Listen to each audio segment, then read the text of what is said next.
Welcome to Being with Ron Ash. I'm Ron Ash, your host. We are live and local, national and international on great stations worldwide. For a complete list of our affiliates and showtimes, visit us online at beingwithronash.com. That's beingwithronash.com. Today you are Being with Ron Ash and Bob Luca and Betty Andreasson Luca. Hello, Betty and Bob. Hello. I like the way that sounds, Betty and Bob. Betty and Bob are coming over tonight.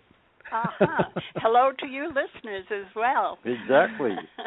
Oh, this is exciting. It's an exciting book. I mean, it's a story of alien abduction experience that you have. It has been written so eloquently in this book by Raymond Fowler. Tell us a little bit about your story. Well, first of all, Raymond Fowler is a wonderful author. He really researches everything. It was because of him and a local group from Massachusetts that got in contact with Dr. J. Allen Hynek. And I had sent a letter to him about 3 years before, and he filed it away. He had a thing in a local newspaper that anything unusual or strange, if they would please report it to him. And at that time, my memory had failed for quite a while, but I did remember the strange being, what he looked like and everything. And so what I did, and what a little bit what had happened, and so I'm sort of an amateur artist, and I drew a picture of it and sent in the information to him. As I said, he filed it away for 3 years, and then the group from Massachusetts asked for anything with humanoids, if they had anything like that, where people reported something happening. And he sent the information to Ray Fowler and the group, and they in turn asked me if I would be willing to undergo regressive hypnosis to find out what else had happened, because I had at that time only the memory of the one being and what it looked like, with a large bulbous head, gray skin with the dark black eyes, scary eyes, and a little bit about them being in my house. And that had gone on for a period of time. What in the world is this? Why do I keep on remembering this? And then when I sent it there, they got, as I said, got in touch with me, and regressive hypnosis motion sessions began. And most of the information came out at that time. Where were you living? At that time I was living in Ashburnham, Massachusetts, when I sent the information to Dr. Hynek. It was a different place, and the place where I had the adult encounter was in South Ashburnham, Mass. Okay. Yeah. Interesting. So Bob, did you experience any of this, or what's your take on it? Oh no, we weren't married at the time. I never met Betty until 1977. What we can get into a little later, I'll let her tell you what happened to her in '67. But first, her first experience was in 1944. Okay. My first experience was in 1944. Her major adult experience was in 1967. Mine was in 1967, and at this point we had never met each other. We lived in different states. I lived in Connecticut. She lived in Mass. But I'll let her tell you what happened in 1967, because that was a major encounter for her. Do you think this has something to do with the two of you being brought together? Oh, yeah. Absolutely. Yeah. That's what it sounds like to me. Yeah, I'll get into that a little bit on down the road. How we got in, how we met was very strange and prearranged, I'd have to say. All right, Betty, take it away. All right. Well, I think I'll start from the beginning to give your listeners a little bit more understanding of how I came to be the 1967 encounter. At 7 years old, I was living in Leominster, Massachusetts, and I was out in the front yard in a little hut my brother had made, and I was eating crackers and waiting for my friend Dee Dee to come over and play dolls. And all of a sudden, it seemed like a bumblebee entered the little hut and was whizzing around my head, but I could see that it was a tiny ball of light, and it struck me in the very center of my head between my eyes, and it felt like it bit and stuck to me. I went over backwards, and I could hear voices, one voice, but with many voices in it, and it said, "The wee little one is coming along fine." And I asked, where are you? And they said, "Oh, we're here. Don't be afraid." And they said that I was going to be very happy very soon. Well, then years went by, and at the age of 12, we had then moved, when I was about 8 years old, to Westminster, Massachusetts. And while there, it's sort of a farm area. And at 12 years old, I had another experience. And I was a tomboy, and I had gotten a couple of old traps out of a shack that was on the property. And I remembered where I saw a large hole up in the woods. Being a tomboy, I was always up in the woods of fishing, out in the water and so forth. So I thought, I think I'll try these traps and see what I can catch. And so I put down a trap, and that was the second time that I had an experience. I had gone up after school to check the traps. I picked up some stones along the way, because every time I went in the woods, I didn't know what I would see, and I carried some little stones and everything just for protection. Yeah. And I went to where I had the trap, and all of a sudden, it was very strange, because I saw this gray thing coming out of the hole. The trap was gone. The wood that it was attached to was knocked down. And as I watched this thing, it looked sort of like one of those gray large bee's nest with wrinkled fabric on the bee's nest. And a head came out, and a little person came out dressed in a brown uniform. And it touched something, like he had like buttons on his chest. He touched something there. Again, a light came out, hit me between the eyes, and I went. And it was at that time that I was told that they checked me, and I was told that I wasn't ready yet. I had another year.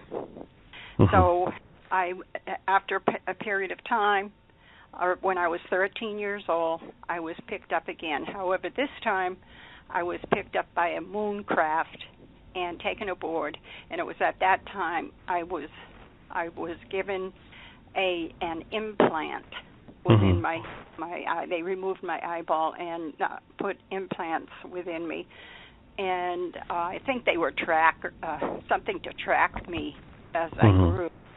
And so anyways, I was taken to see the one at that time. And after I was brought back home, then my life continued on as it was. But the adult encounter was, I was married. I already gave birth to 7 children. My 7 children were growing. And my ex-husband, my husband at the time, had a car accident. And he was hospitalized. He was in quite a bad condition. And so I was at home by myself with the 7 children. So my mother and father came to stay with me to help out as much as they could. And it was at that time the encounter happened. We were in the living room. The kids were watching television, and the lights were out. And all of a sudden, a reddish-orange light came drifting through the pantry area, through the kitchen, into the living room. And we all thought, there's either a fire or the police are out there, because the reddish light is what we thought was them. My father had rushed past me, went into the kitchen, and then into the pantry. And in the pantry, it was like a half pantry, half kitchen. So there was a wall up there. I did not see where my father was. He was actually the first one, Ron, to see the beings hopping down the hill and toward the house. Whoa. And then they came in. Yeah, and, afterwards, the investigators all asked, would your father please be willing to talk with him about it? But he didn't want to get involved, being the man, Yeah. he was afraid of the Social Security being taken from him, and of course, if it turned into where government would be involved, they would go more after a man than a woman. Yeah. And I said, please, will you please tell what happened to you? I need support because I remembered what had happened. Mm-hmm. I had remembered the lights. I had remembered the beings coming into the home. And so he finally said, okay. So he went to the researchers. So they came to him, and he told them exactly what he had seen. Meanwhile, what happened was I was in the kitchen, and 5 beings entered my home right through the door. They did not open it. They came right through the wooden door and stood before me. And it was amazing. I wondered, what in the world is this? Mm-hmm. And all of a sudden, I felt a little peace come over me, and scripture came into my mind: entertain the stranger, for it may be angels unaware. And so I thought, wow, these must be angels, but they don't look anything like angels I've ever seen on pictures. And so they were standing there, and they were in blue suits. They had a sash around their waist and a sash across their chest. They had large, bulbous heads, gray skin, big, scary black eyes, and they had boots on. Mm-hmm. And when they came in, as I said, I was kind of fearful of what it was, but peace started to come over me when I thought of the scripture that came into my mind. Mm-hmm. And they started to talk with me, but the leader speaking with me was speaking to me through my mind. And it seemed as if they wanted... telepathy. Right, like telepathy. And the thing was, is what I drew from it was that they wanted something to eat. And so I went to the refrigerator, got some meat, got a frying pan, put it on the stove, and I started to cook it. And as I did, a little bit of smoke came up, and the leader jumped back as if something was wrong. Yeah. And at that time, I heard him say in my mind, no, we don't want that to eat. We are looking for knowledge tried by fire. And the only thing I could think of is knowledge tried by fire. The only thing I could think of was the Bible. And I did have one that was on an end table in the living room. And this was my daughter Becky's Bible. My children had gone to the People's Church up the street, and each one of them were given a Bible when they joined the church. And at that point, we moved into the other room. Now, evidently, one of the beings went over to where my father was in back of the half wall in the pantry, and must have been there with him, because at that point I only saw the leader and the 3 beings beside him. Mm-hmm. And the thing was, I reached down for the Bible, and I passed it to him. And when he held out his hand, I could see he had 3 fingers. And he raised his other hand over the Bible, and 3 thinner books appeared. And he passed them to the 3 that were standing by him. They held them in their hands, and they were much thinner than the regular size of the Bible. Mm-hmm. And the pages just turned one after another after another. However, I did not see any print whatsoever on those smaller books.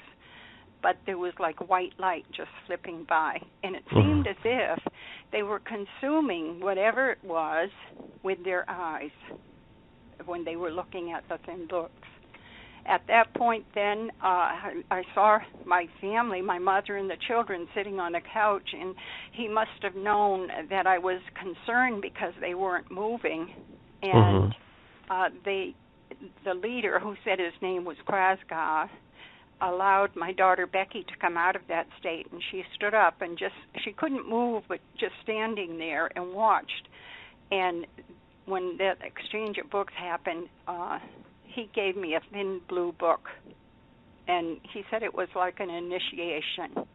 Okay. And in this thin blue book, there were pictures, and there was unusual writing, not writing that I really understood, but he said that I'd be allowed to keep it for 10 days, and after 10 days it would be gone.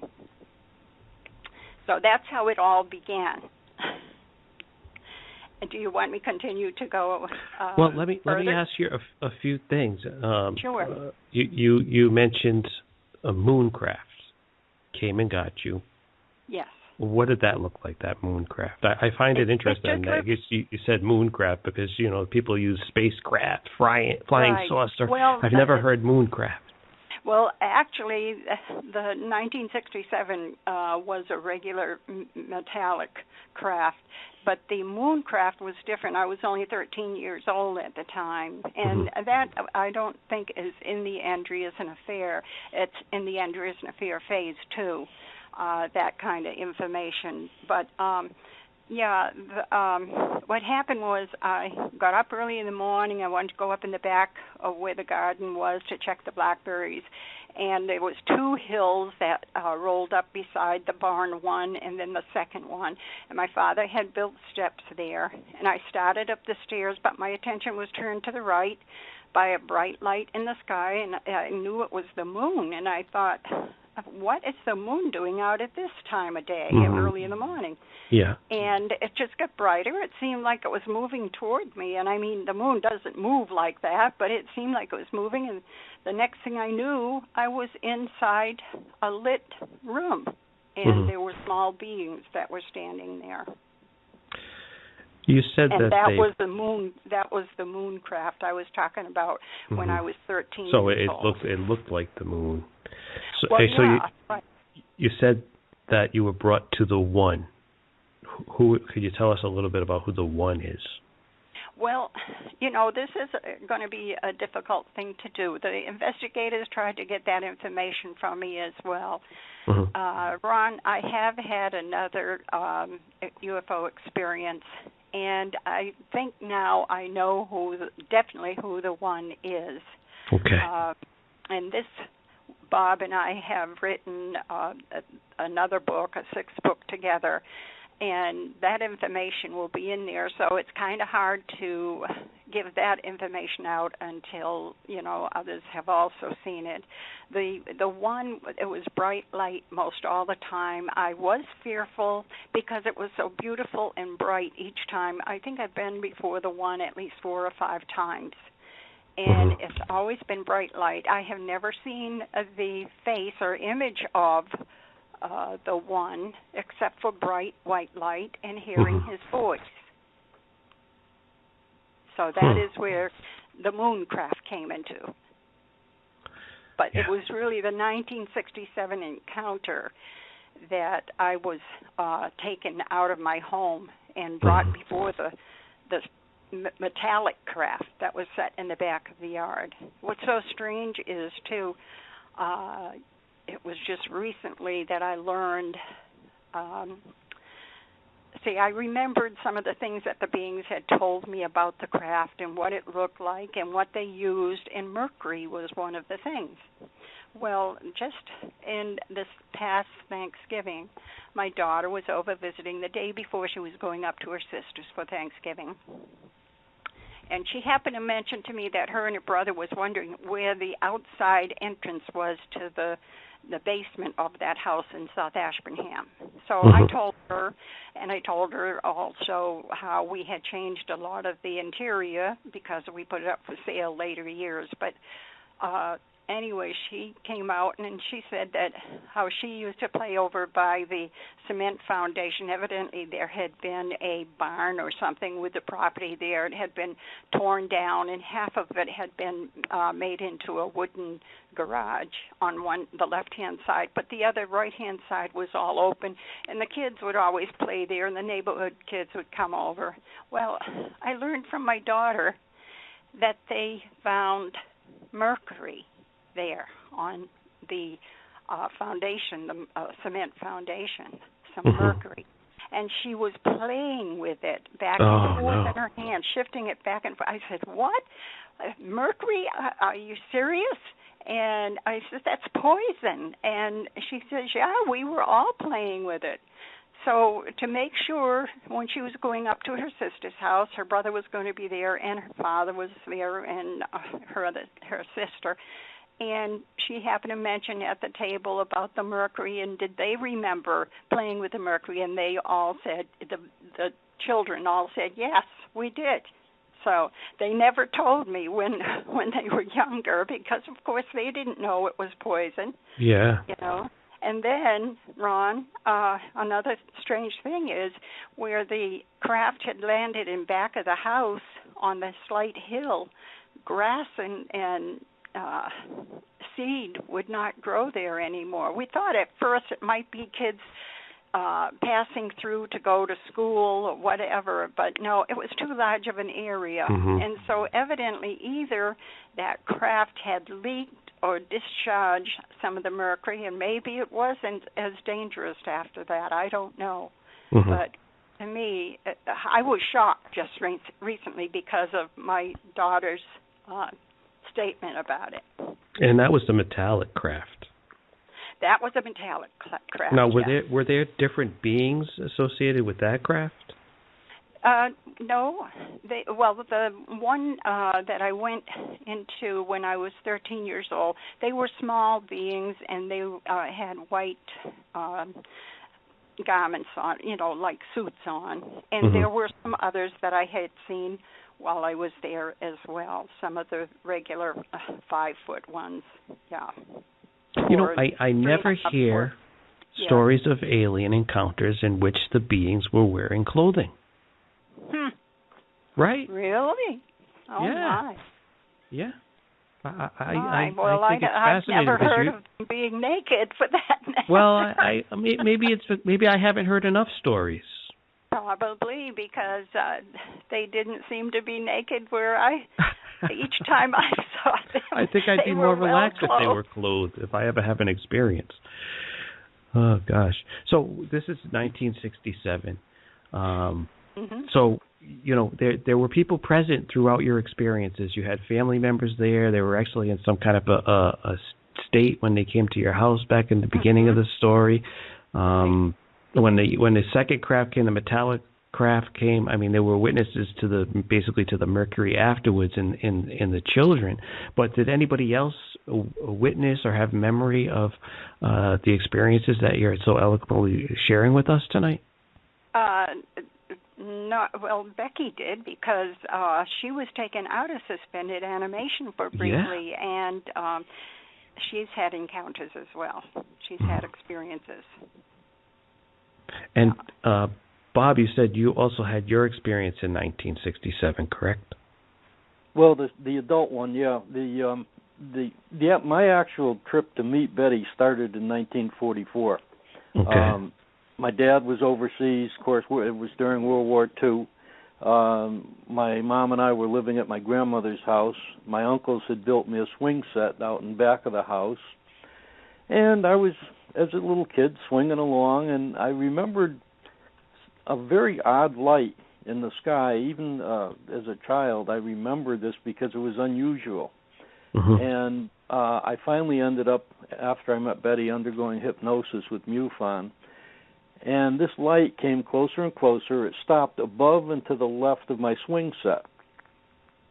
And a very thin light, about the thickness of a pencil lead, shone out of this object, struck me in the forehead, and I was paralyzed. I couldn't move off of the swing set. This craft was a typical saucer shape with a glass, or something like glass, dome top. As it tipped, from time to time, I could see two of these little gray guys inside, mm-hmm. With the big heads, the black eyes, and so forth. And what they imparted to me in my own mind, they said that they were preparing something that would be good for mankind in the future. And they also said that people like me, and there were many, many that they had visited, would meet each other in the future and not be fearful. Okay, so now it's a hard thing because I only had the memory of that light, but there was some confirmation because during World War II, everybody had a victory garden. We had a victory garden, and where that thing hovered over, nothing would grow for years. Later on, when I was being examined by MUFON. I was introduced to a psychic that worked with the police and also had worked with the government tracking Soviet submarines. She took my knife that I carried, jackknife that I carried, and when she related to me what happened, she gave such detail about the pencil-thin light and all, and the setting, the swing set, and she said there's a lot of pipes and vines I see in the yard on the left. So I thought, and this is the first time I met this woman, by the way. So I thought, oh, she's off. There's no pipes, there's no vines in that yard. You know, I don't remember anything like that. And later on, I had an opportunity to talk to my mother, and she said, oh, yeah, your grandfather had built arbors back there for the grapevines. So she knew more than I did at that point. Well, anyway, from then, I didn't have any other experiences that I knew of until 1967. Beautiful, clear day. I'm on my way to the beach. I got to an area known as a trap rock where there was a quarry and there was a railroad spur going into it. There's 5 guys working on this railroad spur, only they're all looking up in the air. They're not working. So I look up and I see 2 cigar-shaped, huge cylinder, shiny craft.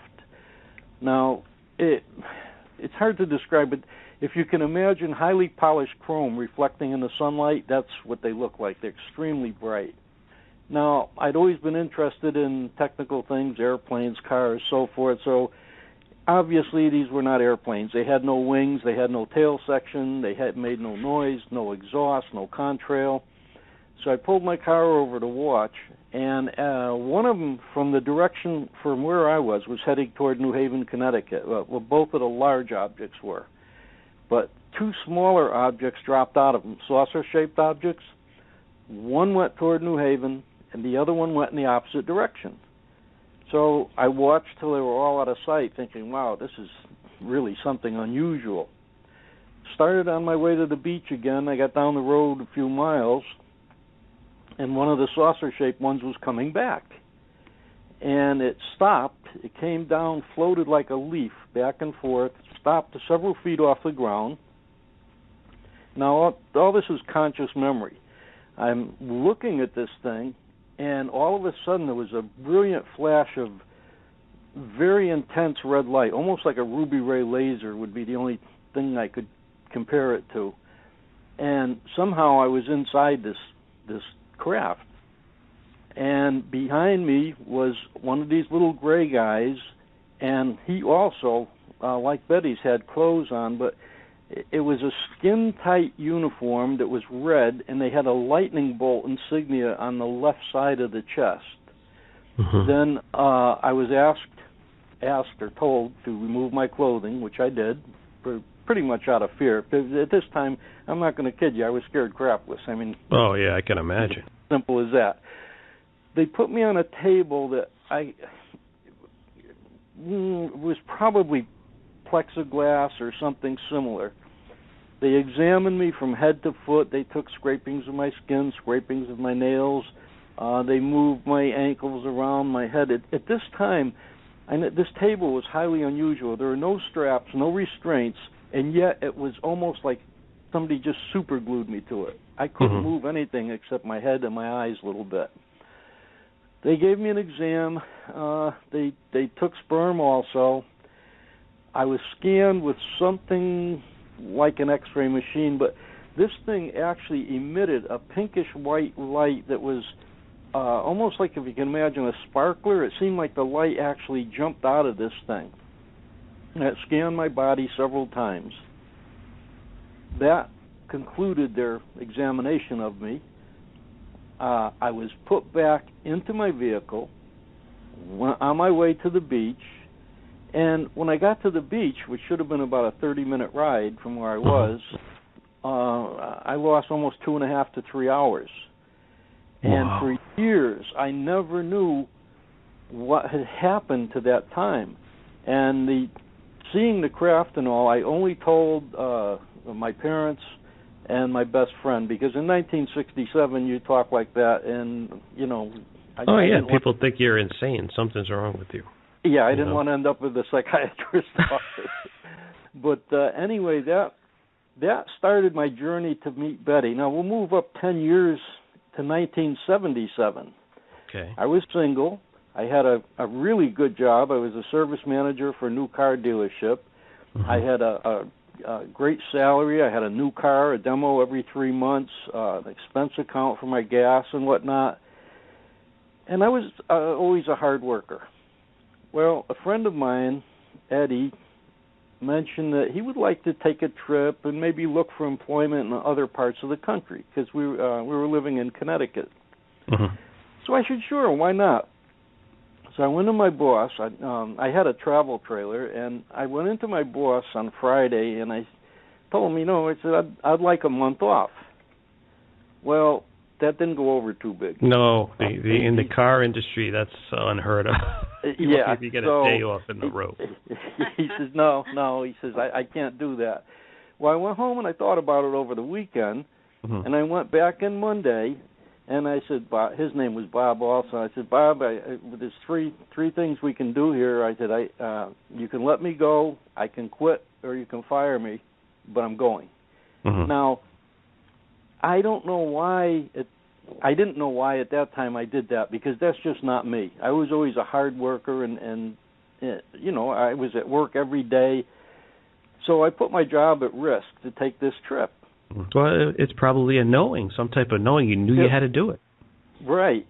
Well, Eddie and I went on a trip. We've been down through Texas and out to California and Washington State, and we were headed back to Connecticut across the northern tier of the country. Mm-hmm.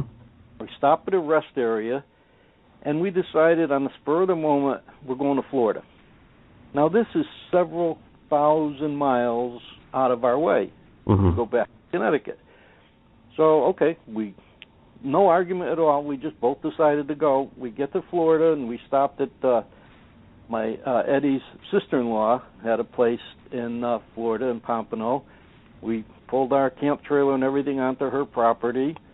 And the second night we were there, she was telling me about this woman that she worked with that had a UFO experience. And I said, wow, that's great. I said, I'd like to talk to her because, like I said, I'd been bottled up for 10 years with nobody to talk to about this. I didn't want to be ridiculed or whatever at the time. So I went down to talk to Betty, and she wouldn't talk to me because Ray Fowler said, the reporters are going to be after you about this and all, and don't say a word. So it took me a while. I finally convinced her. I said, look, I'm not a reporter. I said, how about we have lunch tomorrow, and I just want to talk to you. So the next day, finally, we went out. I bought her lunch. I've been buying that lunch ever since that time.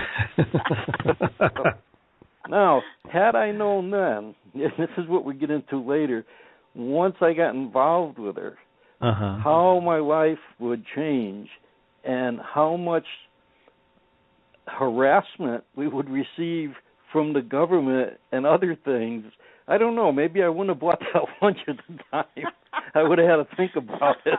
You can't go against what God has planned. Yeah. But anyway, once the first book came out, The Andreasson Affair, just before it was published, we started noticing flights of black helicopters over our house. And I said, that's kind of unusual because they didn't seem to have any ID numbers, and they were all military. In the very beginning, it was almost all Huey UH-1s. Well, I wrote Ray Fowler, and he said, well, you're probably just in a flight path. And I said, I don't think so. And the flights got so often and sometimes so low that they rattled the windows and everything to the point where our next-door neighbor, who was a city councilwoman, started to document the flights. Well, we were there in that house. We moved in a year. We moved from Meriden, Connecticut to Cheshire, Connecticut. The book was out. Betty and I were doing television and radio and so forth, and then all hell broke loose. The telephone was tapped. We started to be followed by some government agency. I don't know which, but the reason I can say that is as a young fella, I used to build race cars and race on the road because there was no racetracks anywhere near where I lived. And I got pretty good at it. So a few times when these cars were following us, I actually got behind them and got the license plates. Mm-hmm. And we gave them to Police Lieutenant Larry Fawcett, who was also a UFO investigator. And when he ran the plates, they came back as unissued. So, okay, you got a government agency there. There's pretty much no doubt about that. Mm-hmm. Now, the helicopters started to overfly our house, several times a week, and sometimes low enough, without exaggerating, I could take a baseball and whack them. Wouldn't be a problem at all. That's pretty close. Oh, yeah. Well, they had an altitude. Well, you're an incredible baseball player. One or the other. No, I'm not. But, see, at the time, I was taking my own lessons for my pilot's license.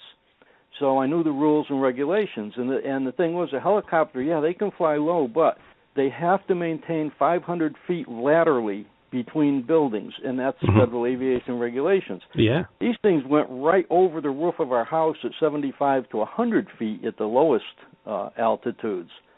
I tracked them. I took hundreds of photos of them. I went to the FAA, the Army, the Air Force, the FBI, the CIA, the helicopter manufacturers. And when I sent pictures to the FAA, this is almost comical. I looked to them for identification. And they wrote back and said, well, we can't identify these aircraft because they have no ID numbers. Mm-hmm. Well, duh, that's why I was writing to them. So, but here's where it gets interesting. I knew that the Huey UH-1s were made by Bell Helicopter in Texas. Mm-hmm. So I wrote their public relations man, whose name was Richard Tipton. And I sent him a picture, and he sent me back a letter, and he said he gave me the model number. This is, I think, a UH-1H-B or something like that. I still have the letter. And he said, I don't have any pictures of these because these never left here in this fashion.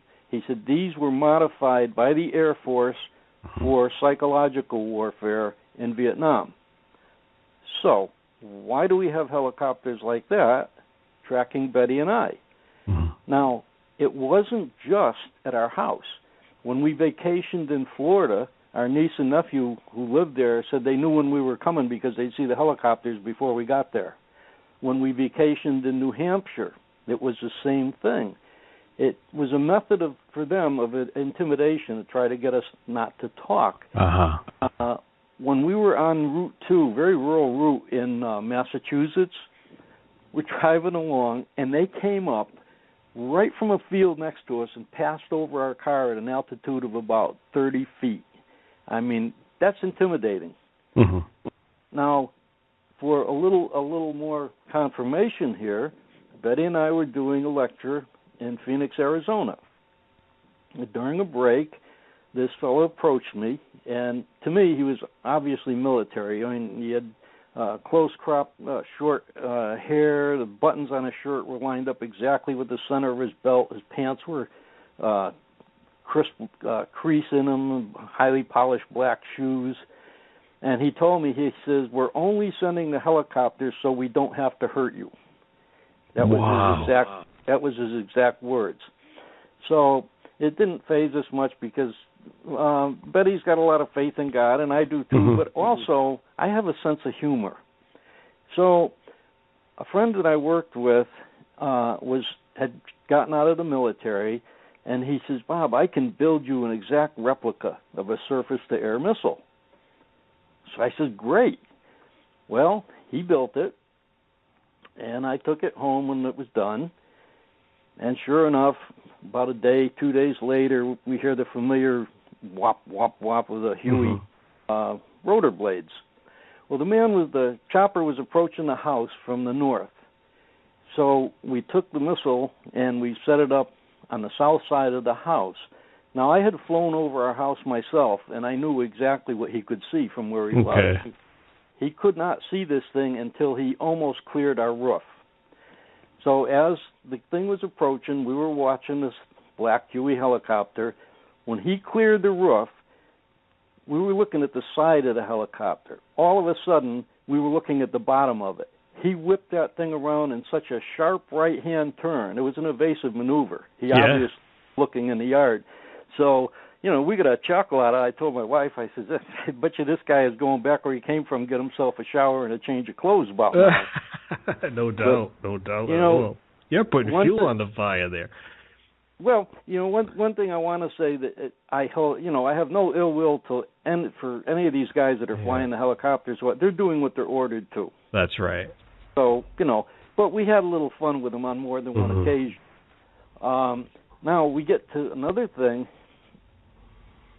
They started taking pictures wherever we were, and like Betty's in a store with a big glass window in the front. And a guy comes along. He's actually got his legs out on the skids of the helicopter and taking pictures of her. We were at a campground in Florida, Fort Christmas, beautiful campground, a lot of pines, beautiful place. And we pulled our trailer into an area. We got a lot, and there was a clearing, I don't know, maybe a 75 foot in diameter or so, and we were almost at the edge of that clearing. A small helicopter comes in, a one-man military observation craft, like a bubble on the front, and the guy's taking pictures of us. So I quick ran and got my camera, and I took pictures of him taking pictures of us. So, it was like a cat and mouse game. Yeah. But why do you think that is? Why do you think they're following you? Could it be that they are aware of your connection to these aliens and they want to learn more? Maybe they want to be around the next time they come. Are they picking up on some type of tracking device that? Absolutely, absolutely. Don't forget, this is 1977 we're talking about, not today. So I'm going to give you an example of how well they were able to track us. Betty and I were at the house of a psychologist in Connecticut, and we were giving a private lecture. Betty had just finished her talk, and I started to talk about the surveillance and the helicopters. I didn't get 2 minutes into it when a black Huey came around this house. Now, it was raining out, and not a good day for flying. Came around the house low enough that the windows in the house were rattling, and there was about 20 people there. Everybody saw this helicopter as it went around the house. Okay, so you say, coincidence. A few weeks later, we're doing a lecture for a dentist in New Britain, Connecticut. Betty finishes her talk. I start to talk about their surveillance. Boom, same thing. The black Huey shows up, goes around that house. The people see it. A few weeks later, the exact same thing when we were doing a lecture for a contractor in Meriden, Connecticut. So they knew where we were basically at all times. I think what they wanted was to know how much of the technology Betty had seen, because as an artist with an eye for detail... Oh, yes, that's right. She drew everything that she saw inside the craft, and they showed her the whole propulsion system. Now, they also broke into our house on 2 different homes on 2 different occasions. One place we lived, they broke into, and the only thing that was stolen was some of the drawings that Betty had made of the interior of the craft. Now, in the residence, there were jewelry, cameras, computers, firearms. Nothing was touched, just those documents. It was a rural area, so we had to call the state police and to come up and do a report. So it was a young fella, and we told him straight out that we believed that it was a government agency, and he saw the damage. He had to do a report because I had to replace the door. And what happened was, he said, if I find out anything, I will definitely let you know. So I said, great. Well, a few days later, maybe about a week, I went down to the office, and there was another trooper there, so I asked for this particular trooper, and he said he'd been transferred. I said, well, where has he been transferred to? I don't know. Okay, so that's number one. Number two, remember I said that I had checked and written and sent photographs to the FAA regarding the helicopters? Uh-huh. A man named Sam Martino, who worked for the FAA, General Aviation District Office in Boston, was interested enough to come down on his own time on a Saturday, and unfortunately he came unannounced and we weren't home, but he did leave a note on our door. A couple of years later, Connecticut Magazine did an article on us, and they tracked him down, and he said, well, he only had a vague memory about some complaint about seeing a helicopter that didn't have numbers, but it could have been the lighting or whatnot. Well, that was bull, because it wasn't the lighting, because I had hundreds of photographs, and I had the note that he left on the door. One of the other tactics that they used was the Internal Revenue Service. We had an audit a year for the first, I think it was 3 or 4 years. And the first audit, the questions they asked Betty was, what did you see in there? What did it look like? What did the craft look like? And so, kind of unusual questions for an IRS audit. Now, what happened, as we got into this, I started to get angry because in the beginning we looked to the government for answers. And not only the answers weren't coming, they were trying to make us look silly. Which, you know, the policy back then was to ridicule people that had seen things like this. So we went into kind of attack mode. I had many conversations with the Pentagon, with Wright-Patterson Air Force Base. I tried to get an interview with the CIA. They wouldn't talk to me. NASA, the Pentagon finally told me that no one there would talk to me. And by the way, I taped these conversations, so I still have them today. And I didn't mind taping them because they were tapping our phone, so I figured one good turn deserved another. But they resorted to so many different things. Like, we were on a trip to Florida, and spur of the moment, we decided to pull into this KOA campground, which we did. Now, nobody knew we were there. Nobody. And yet, the campground manager came down and said to Betty that her son had called. That was impossible because son didn't know where we were. So this is their way of kind of letting you know that, hey, you know, we know where you are, we know what you're doing. And you know, and it's effective because I have, you know, I deal with a lot of this stuff, and I have this recurring issue that my luggage is always being searched. I ship, I'm in Florida sometimes. In Rhode Island sometimes. If I have books, and I'm gonna interview, you know, various authors on these types of things. Miraculously, the box that contains all those books is always the one that never gets here. Exactly. They want to know what you know, but the worst thing that they did to us back in the 80s when we were living in Cheshire, Connecticut. I woke up about 2 o'clock in the morning, and I heard two distinct male voices talking in our kitchen, which was there was our bedroom, then a little hallway, then the kitchen. And I looked toward the bottom of the bed. We had a rather large dog, about 100-pound German Shepherd, and he would always let us know if someone was there. The dog tried to get up, and his front paws went out from under him, and he went right flat down on his face. So I said, "Oh, this is not good."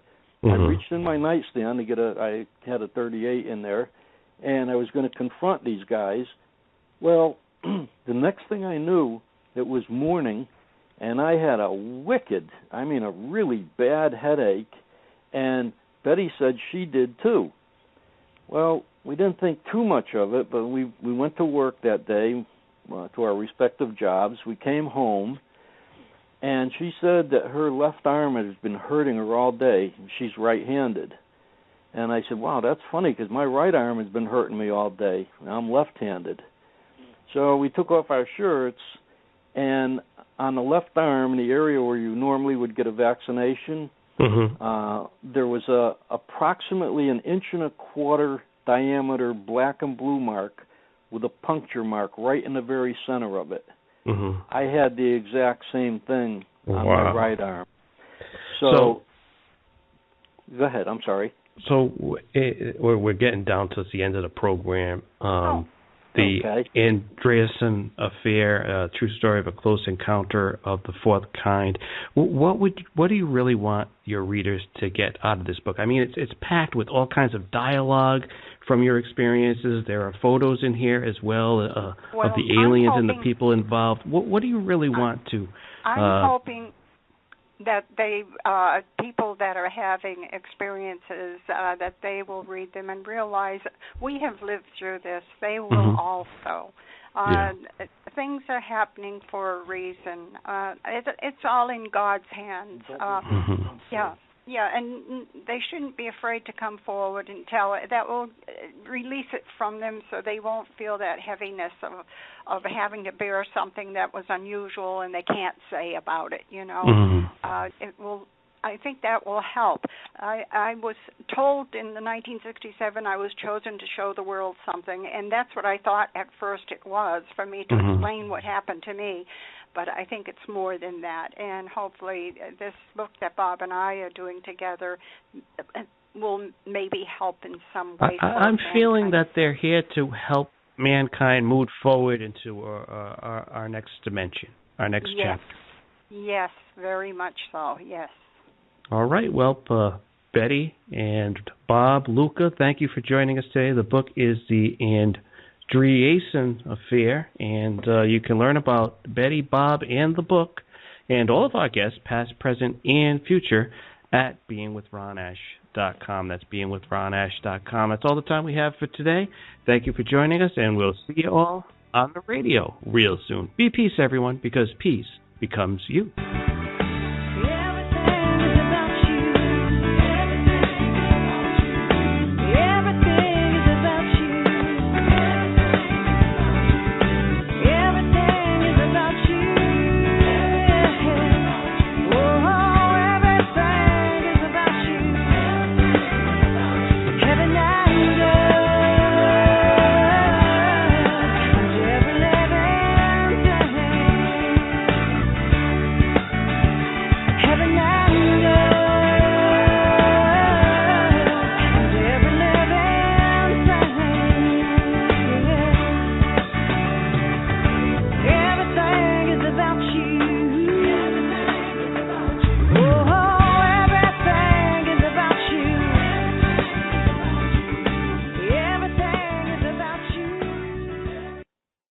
Since 1973, Moms has been the heart of the power sports community in New England. Our customers aren't just buying a vehicle, they're looking for their next adventure with their friends and family, and we help provide that. When folks buy their motorcycle, ATV, or side-by-side from Moms, they know they're more than a customer. They're a part of the Moms family. Your journey starts here, with us, fueled by the shared excitement for adventure. There's always a Moms near you. Find your dream at moms73.com.